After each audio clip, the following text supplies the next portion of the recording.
All right, here we go. 3 games left. First one. I'm going against my team here. 49ers at the Rams. Currently Rams plus 1.5. We are getting that number as well. 91% of the cash on San Fran. I don't like it here. I feel a letdown spot. I don't know. I don't like seeing 91% of the cash on San Fran. Yeah. And I just think they're really banged up right now. I don't know. It's tough. I mean, their offense certainly has a lot of playmakers, and I think their offense is actually, I think it's playing decently right now. Mm-hmm. But at the end of the day, that hallmark still is the defense letting them play that way. Debo is a little hurt today. We'll see if he plays. I don't know. Rams coming off a bye. It just feels like a letdown spot for the Niners. No, I have the Niners. Where do I have them? I have them 7th overall. So, I mean, don't feel too much of an opinion either side. So, can definitely go with the Rams. I mean, I just love the fact that Shanahan owns McVay in the regular season. I always think about that. I just think the thing I always think of.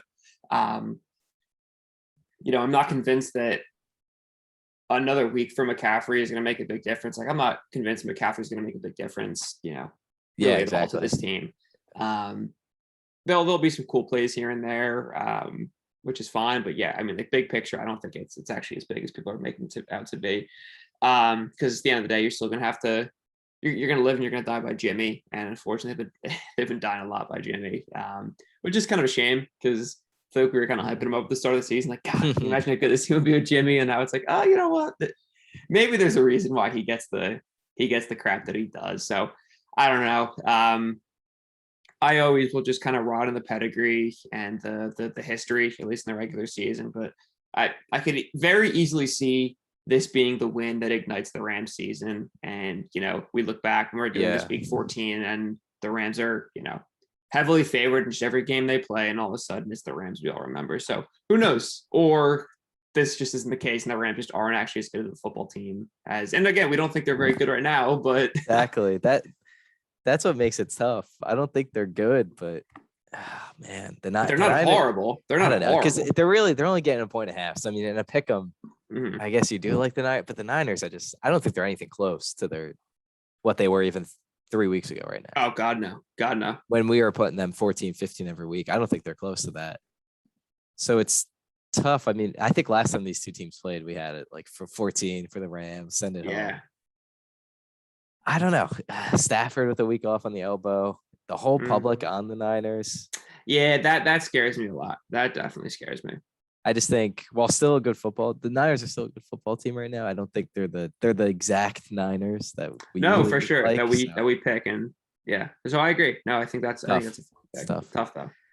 Yeah, hate doing it, but it'll be like I'll give the same speech when the first time we pick against the Falcons. Who knows? We'll see. I'll take if.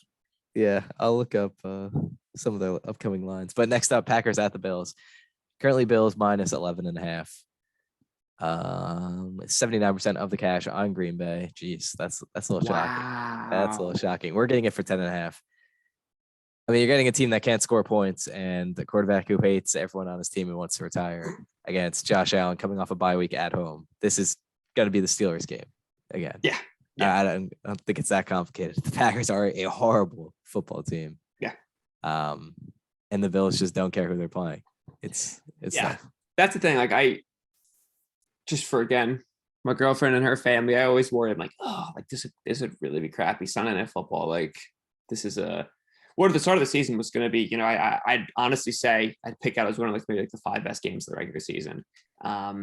And still you look at it and for a second you're like, oh, this is going to be tough. This is going to be tight. But then you take a step back and realize just the disparity between these two teams. And it's like, all right, like just relax. Like you're looking at two teams that could not be trending in any more different directions.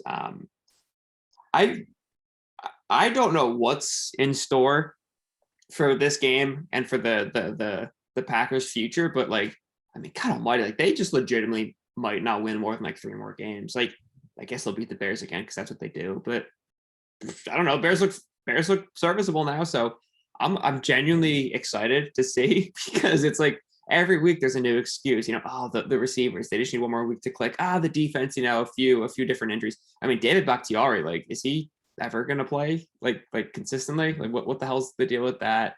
And that's not enough of a reason to be losing by this much. So I have no idea if it's ever going to get better, but this certainly isn't the game where it's like, yeah, guys, let's turn things around. So it's going to be fun. Yeah, these receivers are horrible. I never got the Dubs thing. I don't know. An unathletic 5th round pick who just plays a lot of snaps. I don't get it. He's pretty old too. So it's weird. The one thing I won't stand for, this is what I do. I bet on all the coaches who are on the 2016 Falcons and I defend them. LaFleur is a good coach. I mean, he's the best record of all time currently. Yeah. By any coach in the NFL. But also people forget Rodgers was horrible before he showed up. This offense was horrible before he showed up. And he's the one who got them back to this relevance we've seen the past couple of years. Not that Rodgers hasn't played well. He's played well, but LaFleur has definitely gotten something out of him that McCarthy wasn't. Maybe that's not a big deal.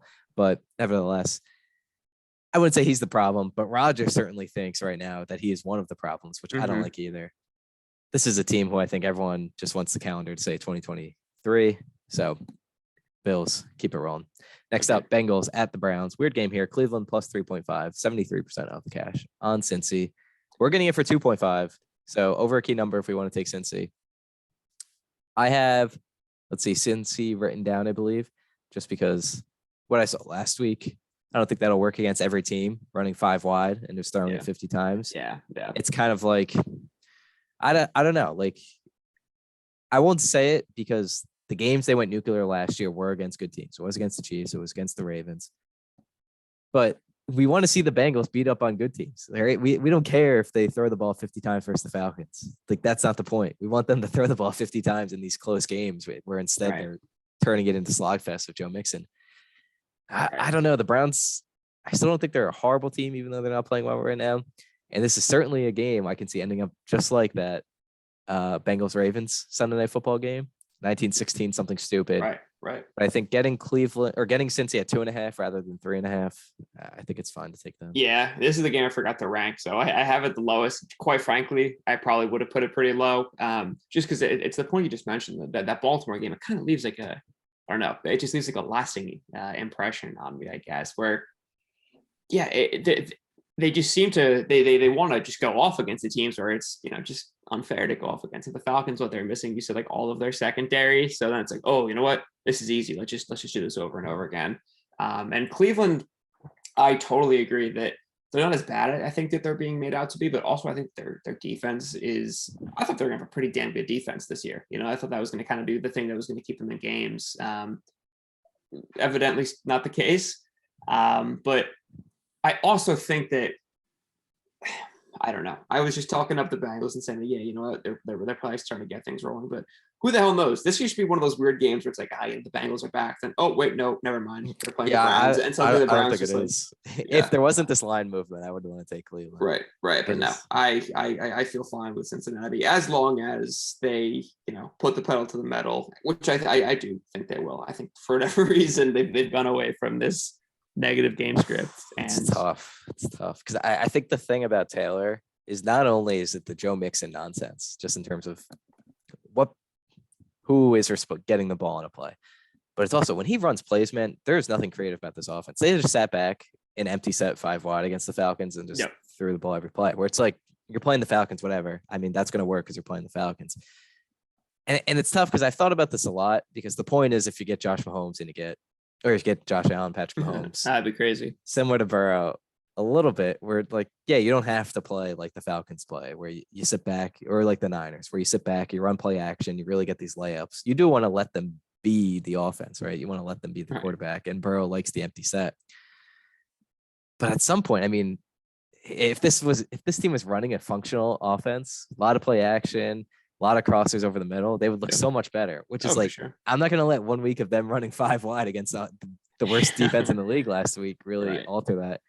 It's the thing where it's like, we said this about the Falcons. Last week was in the range of outcomes for the Falcons, but it's also in the range of the outcomes for the Bengals, that they just come out and they're better talent-wise than the team across from them, despite running a bad offense. So it's tough. I'm not back in on Cincy. But I think the key number, I'm fine taking them. What do you think of Yeah. Cincy versus Baltimore right now? Who do you think's better? I mean, I have a very hard time picking Baltimore just because I mean I want to.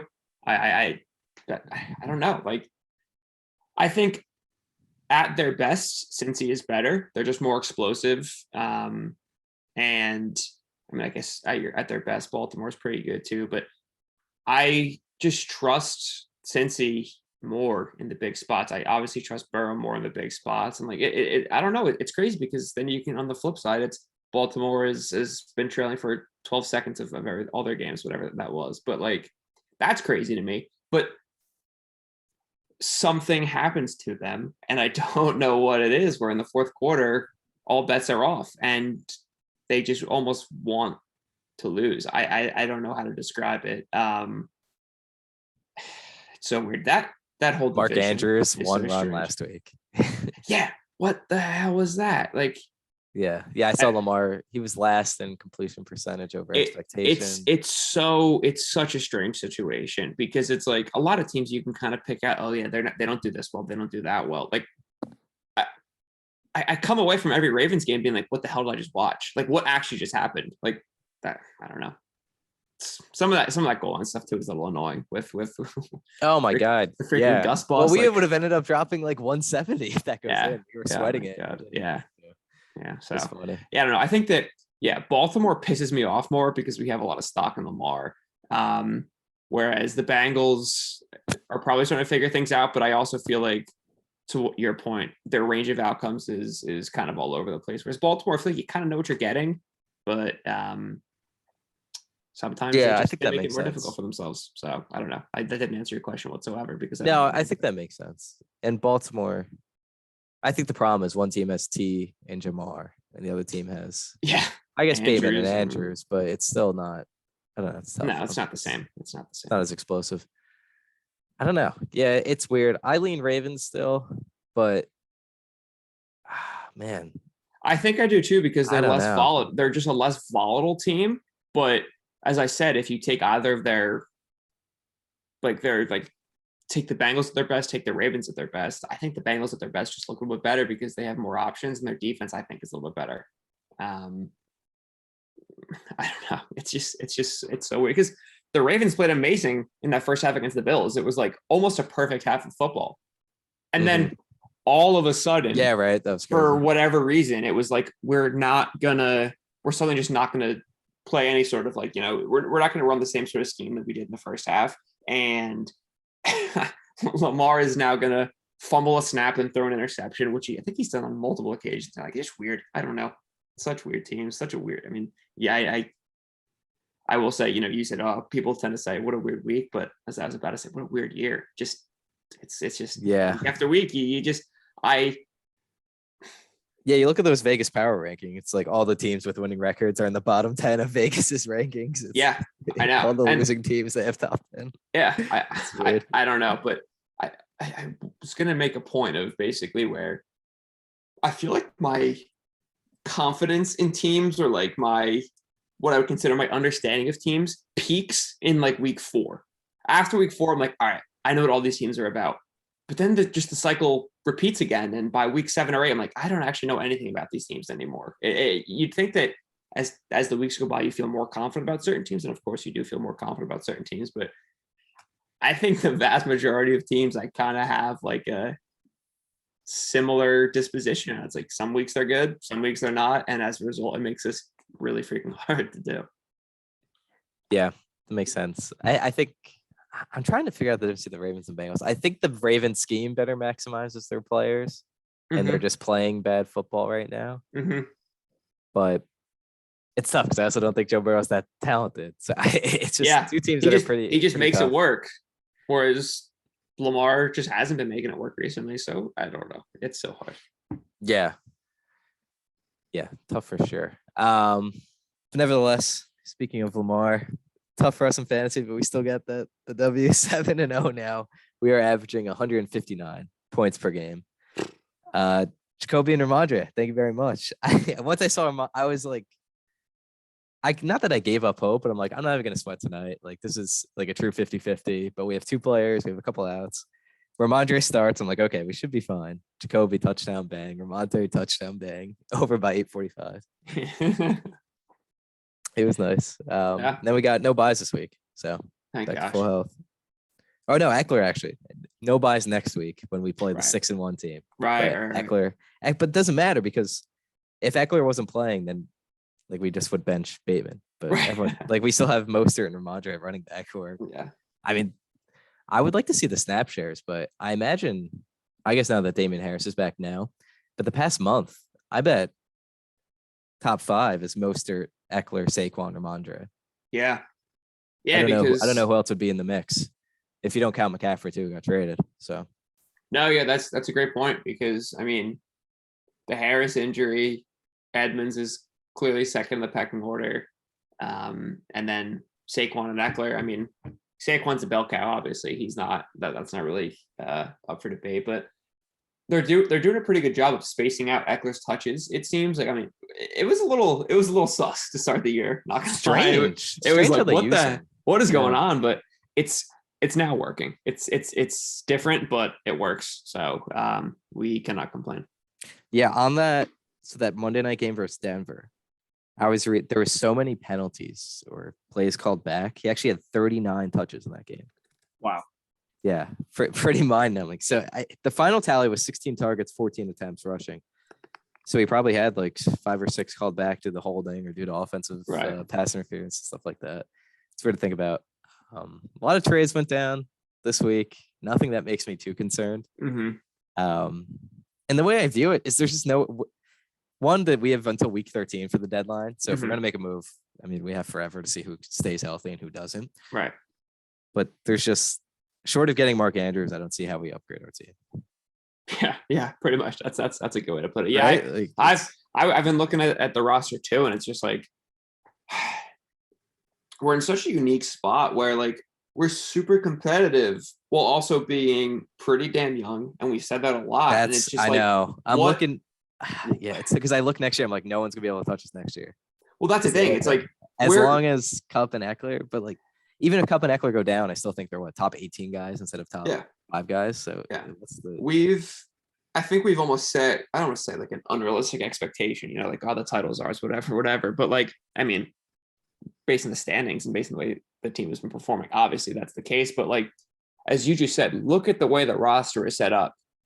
This isn't even supposed to be like our most powerful year. Like, look ahead to next year and look at these guys from a redraft perspective. I mean, you're probably looking at like almost our entire roster is like it's going to be within the first, like, 3 to 4 rounds of picks, it's like, they're all like top 50 guys. Like it's crazy. I mean, Ramondre, I don't know how high he shoots up, but I mean, you're probably looking at like RB2, maybe fringe RB1 status, as long as, Damian Harris continues. Well, Harris is a free agent too. So, I mean, if he leaves, he's probably a first round pick. And yeah. So the only person who won't be good next year is Mostert. So, but I mean, we'll have Garrett Wilson stepping in. We're going to have a first round draft pick. That's why it's like, I don't want to just trade a first round pick to go all in, because there's one, I don't think it would make a big difference whether or not we win the title, whoever we would acquire. Yeah. And it's also, I mean, this team could easily peak for 5 years. So I don't see the point of trading a first round pick to like, what would increase our chances? Maybe we'd have a better projection by 4 points a week, 5 points a week. Yeah. No. Yeah. It would only be Andrews. There's nowhere else we can improve because exactly. I don't think in any situation, assuming the Stevenson Harris split that we saw Monday continues, there's no situation you can bench Mostert, Stevenson, or Eckler right now. Right. We can't bench Hill or Cup. And that leaves Gabe Davis as the last person who I don't think you can get an upgrade on Gabe Davis through trade. That would be worth it to us to, sacrifice 2025, 2026. Why the hell would you? Yeah. I mean, so it's really just, we would have to get Mark Andrews to upgrade this team. And it's like, I don't know, that would be a big haul. And I mean, he's young, he's only 27. We would have Lamar, which would be fun. But it's like, he's the only realistic target is Mark Andrews. Have you at least, I do this all the time, like thought about like, what was it? I think it was last year, like the Lakers. It's like the the Kendrick Nunn contract plus their 2 picks, whatever. Like that's like just like their package. They offer that trade package to everyone. Or like the Westbrook thing. It's like you have one package and that becomes like your trade package. Have you identified, if push came to shove and Mark Andrews was available, have you identified who that package would be? Obviously it's the pick, but anyone else, like even I know Jacoby you mentioned, but is a first in Jacoby enough to get Mark Andrews? No. Yeah. Jacoby So, is more of like, I don't know what the NBA comparison would be. I guess don't have one off the top of my head, but he's the guy you trade to get one more pick to throw in on top. yeah. Because you'd rather have the pick than Jacoby Wilson's name or Jacoby Meyer's name. I think Wilson is probably untradeable, but Yeah. it depends. If someone values him like a first round pick, I wouldn't mind that. Yeah. But the other thing is too, we have Dulcich, Garrett Wilson, and the rumors this week is that Rashad White is going to be starting pretty soon for the Bucks. Wow. So I mean, what are we gonna do? There's nowhere we can upgrade Yeah. except tight end, and it's like I don't want to send a ton of stuff to get. I mean, tight end is not what's the word? It's not up and down. It's not spiky, but it's a big investment on a position that gets hurt a lot, and it would be another investment in the Ravens passing game. No. I completely agree. There's Short of 3 people getting hurt, I don't know. That's why I'm waiting till the deadline anyway.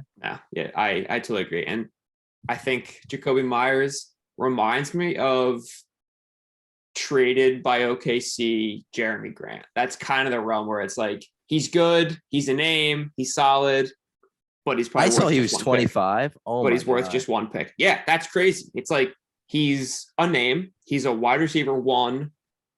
And probably maybe the worst wide receiver 1 in all of football, but he's still a name, Jeremy Grant in the NBA at the time, before he signed the pretty big deal to go to Detroit, was a name. He was good. He was younger than most people would probably expect because he, kind of bounced around. That's where my head goes. But no, I totally agree that he's what are we going to get out of trading him? I when you said that, I was like, yeah, I mean, if someone wants him, of course, then we'll that's when offers, like Curtis Samuel was about to go for like 2 seconds. Yeah. So I was like, if I can get 2 seconds for Jacoby. Yeah. No, that's totally fine. It's interesting. And we got the Ernest back, which is huge because I was stressing all of last week. Like, do I cut Will Fuller or do I cut the Ernest? And then somehow we ended up, I think it's because Dulcich came back from IR. We had to cut both. And I'm like, I know Hunt's going to get traded. If not, Dearness will get traded. And then, but I mean, we get Dearness too. I don't know. I just think the picks are so valuable right now. I don't see the point of getting rid of them. Yeah. When is the trade deadline? Is it next Tuesday? Yeah, I think it's next Tuesday. And they're like, and Dearness kind of like Jacoby. He's just a good guy to have on your team if Hunt gets traded. Like, are you going to, we're never going to start him, but yeah.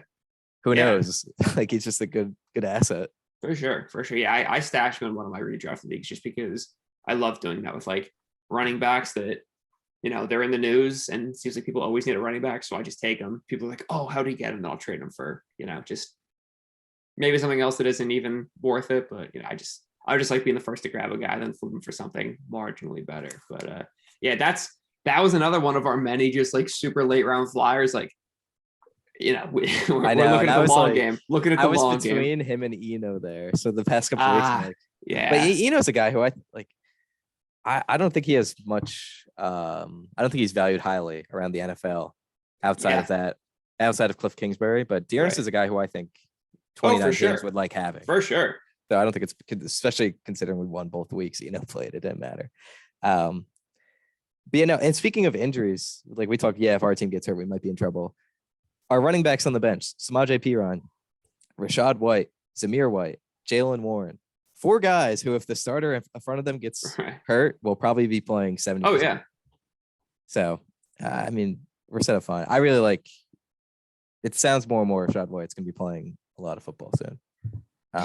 I think pretty highly of him. And even though that offense isn't running smoothly, I think he's an easy guy. That could be similar to Ramondre if they let him. And it's interesting. Rashad will be interesting next year too, because I don't think they're going to bring in anyone to compete with him. And I don't think, Lenny's definitely not coming back. No. Just because most likely because he won't come to play with Kyle Trask or whoever they're playing quarterback. But it'll be interesting. Rashad White's a guy who, we don't even talk about him once all year. he could be a 5th round pick next year if he's the only running back in Tampa Bay. Oh yeah. 2nd round back who's pretty talented, drafted in the 3rd round, can catch passes, is big. I don't know. I think that's why it's like, I just it's tough not to go all in when you have Kupp and Eckler, but we don't have a need to. No, yeah, that's the thing. It's win now, amazing, but we're not positioning ourselves to win now. We've unintentionally positioned ourselves to be really freaking good for like 3 to 4 years, which is funny because it wasn't even remotely close to our strategy when you texted me the night of the draft. Yo, you want to go on a dynasty? Yeah, sure. He's like, well, the cool thing is, so we got Eckler and Kupp right now, so we're going all in. I'm like, all right, cool. But then as the draft as the draft continued to fall, I was like, there's a lot of like sneaky young guys on this board that are good now. It was, we always say, it was Bateman, it was Ramondre, it was Gabe Davis. Yeah, the board's great. The only thing, I'd like to hear your thoughts on this. The only pick that we don't talk about that I might reconsider is that back-to-back to end the 5th round was Bateman, Chris Godwin, which I still think they're completely even. But I don't think we discussed it just because we had Lamar and Godwin was hurt. Yeah. But I was looking at that. I'm like, we didn't even discuss Godwin. No, we really didn't, which is weird. But he's only 26. Yeah, that's the thing. I mean, we'll pretend that we were thinking about this at the time, but I mean, you just mentioned it. Like, what the hell is that team going to be like next year? Yeah, exactly. So like at that point, I feel so much better about having Bateman next year than I would about having Godwin next year. But it is kind of funny we didn't even discuss it, especially because around round 5 is where we were kind of starting to be like, we could go young, but also still be win now, but we weren't totally committed to that path yet. So Godwin, by our thought process at that point, probably would have made more sense at the time. And I was a big Godwin guy in a lot of redraft leagues, just because I thought that he was going a little bit later than he should have. Then of course he gets hurt on Thursday Night Football, whatever the night game was against Dallas. Doesn't play for like 3 weeks, and now he's just a part of one of the weirdest teams in football. So I still think Chris is averted there, even if Bateman is a little hit or miss. That's just what you pay for, that's why we got him, because some days it'll be sick, other weeks not so much. Yeah. It is weird. I don't know. He's the guy I was looking at. You could trade a pick for him and you're still staying young but you're not really upgrading. I don't know, because we're not starting Bateman. So it's really Gabe Davis versus Godwin, which I don't think is material enough to give up any assets for. Yeah. The way I'm looking at it is Raheem Mostert's production right now, he might as well be named like Joe Mixon or Alvin Kamara or something. Where if you look at it that way, our all-in move, we traded a 1st round pick for Mostert, but we didn't have to give up the 1st. Right? Yeah. That's how I'm looking at it. Mostert's our 1-year rental, but he costs us nothing. So it's nice. I think we'll be good. Maybe we won't win, but we're set up to be one of the best teams, if not the best, for a couple of years. I think we're more insulated from injuries, though. Yeah. I mean, the depth is crazy. And I like this. We're feeling really good first 4 or 5 weeks, and we're kind of walking it back. We sweat out a few. It's like, you know what? We're tempering expectations for ourselves so that. Yeah, we only scored 150 points. So, if we only score like 130 in the first round of the playoffs, but we still win, we could be like, all right, you know what? We don't expect to be untouchable. Yeah, and it looks like, it's next week's gonna be big, because if we win next week, I think we clinch the bye. Wow. Barring a collapse, but not mathematically.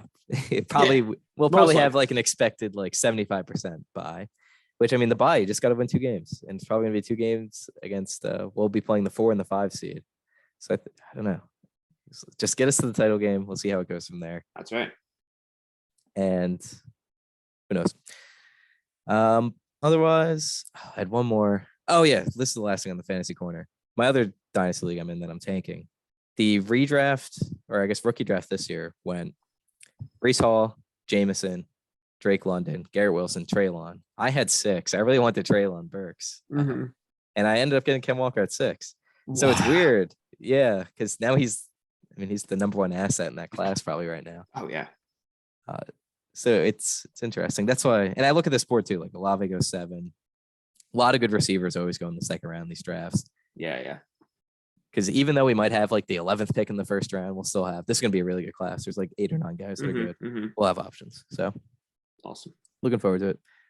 I'm trying to see the one mailbag I had from Amy Kuhn, top stadiums in the NFL. I think this is in reference we'll be going to Chargers Falcons in a couple weeks, which I looked up, and it's currently Chargers -3 over under of 48 points. So it looks like it should be a good game going. Awesome. But I reason I was telling her is I think the Falcons Stadium would be my top one. Yeah. So. Can I say the new Titan Stadium? That looks cool. And I mean, this is sorry, Amy, I'm going to go on a bit of a tangent here, but I was looking at those picks and I was like, where could that be in Nashville? I'm trying to like scope it out based on the fake AI generated like buildings and stuff. But no, that's gonna be awesome. Oh gosh, let me think. You're not gonna love this answer, but like I'm looking at it from a different perspective in terms of like when I'm watching a game and I see this field, I'm like, oh, like this just feels like a cool game. And the one that always jumps out to me is Lambeau. Like just there's something about like a winter Lambeau game in the snow. It's just like, it like when it's snowing and it's Lambeau, you just know that you're at that point in this NFL season, which you're coming to the end, but that's when it really starts to mean business. And it was fun to see a lot of, crazy snow games there. I mean, if we're talking way, way back when the Giants went there, their first Super Bowl year was in 2008. Yeah. The pick on Favre, like that was amazing. And I remember, I don't think it was snowing in Lambeau. Face. Just like the frozen snot, red cheeks. Yeah. But I don't think it was snowing there, but it's obviously frozen. And I remember running outside to where it was actually snowy in New Jersey. So yeah, I mean, I think Lambeau just kind of has that history, and the Giants have a good history in Lambeau twice actually. So that'll be my pick. Yeah, I think Buffalo would be cool. Not the stadium, but I think just the game environment. Ambiance 1,000%. Yeah. In terms of, but I guess that counts because. Yeah. And then I would like Seattle. I feel like out of the outdoor. Oh yeah, would probably be my top. That's outdoor. A great call. That's a great call. So we'll see. I'm excited. We're going to see a good game, and if the Falcons, assuming they win this week, 1, they'll be in first place in the division, and then 2, do you know if it keeps happening like every other week now this year, just the way the Falcons are playing, but they once again will have a chance to go over 500 for the first time since. Do you want to guess when? 2017. Yeah, December 31st, 2017 is the last time they were. It's crazy. I don't know. Just because we've had Matt Ryan, we've been competitive. I don't think of us as one of the worst teams in the league. That's the thing though, because I think we have the 4th longest playoff drought right now. That's crazy. Because that's the first thing I thought. Like I was like, this feels like a pretty easy question because knowing you and having the Falcons on pretty much every year of college. I mean, they haven't had a winning season since I've known you. It's weird. So that was like an easier question for me. But no, I mean, I think for most people they'd be like, oh wow, you think Matt Ryan, Julio Jones, competent offense. They're at least going. They had Ridley, awesome. Yeah, I think it's too that the last time they made the playoff, they were just so awesome too. Like the Super Bowl year, and then the year after they weren't as good, but they're still one of the better teams in the league. So it's not like one of these teams. I don't know who would it be, like the Colts, where they make it just being mediocre a couple times. But yeah, it'd be a fun game if they go in. They beat Herbert. It'd be fun seeing Herbert. Yeah. And also they'll be above 500, first time in a while. So history on the line. Yeah. Any mailbag from your end or? Emma had one a few weeks ago, and it's honestly crazy that Amy asked that question because Emma's question was she was inspired by the quarterback question, but she said, of any quarterback in the league, who would have the most interesting architectural style if they could design home, apartment, whatever? Very intriguing that Amy, then goes to favorite stadium architecture wise. So, man. Overall, and I have no idea. Like it almost goes into like just the who would you want to have a drink with, and then it can kind of go from there. I mean, I don't know. Cam Newton comes to my head, but it doesn't really count. Yeah, I mean, she asks these questions and doesn't really have any sort of like she just asks random questions. That's sort of her thing. It brings a different perspective to this podcast, because sometimes you get these thought-provoking questions for one reason, and then you have thought-provoking questions for this one, where it's just like there's pretty much anywhere you can go with this. I mean, like, I'm not good enough with architecture, and I know you're not either, so I have no idea how you'd even like class these things. But I mean, like, there's definitely a way you could kind of categorize them. So it's like, who would be more of like an apartment, like sick apartment, like like a GTA apartment where it's like got that sick view of the city. Who would be more of like if they had the choice, they could just go live in like a farm, live in like a sick farm. Oh yeah, true. I didn't think of that. Yeah. I was like, Rogers would probably have like lava lamps and a bunch of. Oh yeah, God, yeah. He'd probably just be in the middle of nowhere and like a farm. Yeah. It's a fun one to think about. Again, I've thought about this question because she asked me probably a week or two ago, and I forgot to mention it. But I think it's too open-ended to really go in any direction with it. You'd really be jumping to conclusion on these people's personality. Yeah. I mean, a beer is easy. Catan strategy is something because we know Catan strategy. If we knew architectural design and whatnot a little bit better, then maybe. And I will admit, I do find like good architecture, like cool architecture, interesting. There's that one YouTube channel. It's like Architectural Digest or something. And they have like a ton of like pro athletes on it. There's like Devin Booker was on it, Kevin Love was on it. It's like pretty damn cool, like what their houses are like. Yeah, you should actually check it out. Like it's pretty interesting because it's not really the outside, it's more like the inside, And again, they say words and phrases that I have no idea what they mean. But I mean, they pretty much just go like room by room in their actual houses. So it's pretty cool. So maybe that's what she was inspired by, because I have shown her a few of those videos just for the hell of it. But yeah, maybe we'll table that one and we'll think about it and learn some architecture and some interior design terms, and we'll work from there. Yeah, the only thing I could probably add to this is like I follow all the Ryans on Instagram. Matt Ryan. Okay. Yeah, nice family home. Nice Victorian. Yeah, like that house could be in like Scotch Plains and you wouldn't. Yeah. Like it's a really nice house. It's brand new, everything, but it's just the house. Yeah, but that's suburban house in Atlanta. So. Yeah, but okay, but now we're getting somewhere, because did you see Mark Davis's like new super lair that he's building? No, well, I hear the question. I think of Cliff Kingsbury. He's the only thing that really comes to mind. So yeah. So maybe we'll open it up to just anyone in the NFL, because I think that like Goodell would be interesting. Like what him and that stupid ass leather couch that he made a thing when no one else wanted it to be a thing. Oh, that was funny. Yeah, I mean, like, what the hell was that? Like, talk about running with something that was memed and he didn't get it. Like, that is just like that's the epitome of Goodell. You see the drama about Goodell too. Jerry Jones cursing out everyone that he needs to get lower compensation. He makes $65 million. I mean, I don't know. Football certainly is growing every year, and I feel like he must be doing something right. That football never really gets bad press, Yeah. For as many players because you compare it to the NBA, there's what? I guess it'd be 5 times as many players, 6 times as many players, probably 10 times as many coaches. There's never bad press. Right. So Right. I don't think he's the worst. They did well during COVID. So nevertheless, we'll see how it goes. The Falcons owner declined to comment. All he said was the meeting was very awkward when that happened. So I found that funny. But quick question, and I realize we're out of time. Where did Goodell come from? Because I haven't been enough of an aficionado in the league, and like I've obviously been watching, but like I don't follow any of this stuff. I wasn't as a kid. Like, when did he get the job? What was his job beforehand? Like, I've always thought about that, and I've just never tried to Google it. So it's so interesting. I think he's just like he was like the Mark Tatum of the NBA kind of before he got this. But the reason it feels weird to us is one, because he's not super old, but he's only like 62.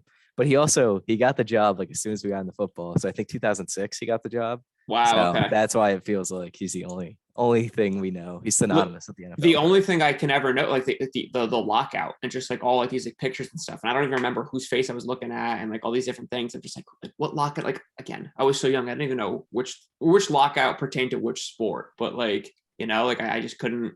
I don't know. I just thought about today. I was like, wait a second. Like, how long has Goodell been doing this? And why do I not know anything else about the guy? And yeah, this is pretty weird. He went to a random college, Washington and Jefferson College in Pennsylvania, and began 1982 as an intern in the NFL. So on that note, we'll see you guys next week. Hopefully Falcons Giants get some wins, come back in the playoff hunt next week. Let's do it. Yep. See ya.